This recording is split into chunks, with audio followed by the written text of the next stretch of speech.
How to rename voice memos on iPhone? Renaming your voice memos helps you stay organized, especially if you have multiple recordings. In this quick guide, I'll show you how to rename voice memos on your iPhone in just a few steps.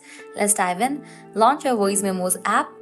This is where all the recorded memos are saved and easily accessible. First up, I'm gonna record any of the voice memo. You just have to click on that red icon given at the bottom middle to record. Once we're done, you can again click on this icon. With that, your voice will be recorded. Now, how to rename your voice memo? You just have to click on the name of the voice memo in this way. Double tap on it.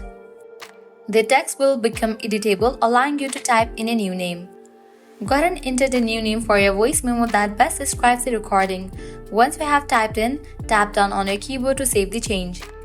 Your voice memo's new name will appear in the list, making it easy to find next time you need it. And that's how you can rename voice memos on your iPhone. Keeping your recordings organized with clear names make it much easier to manage your audio files. If you found this guide helpful, don't forget to like, share, and subscribe for more iPhone tips and tricks. Thanks for watching.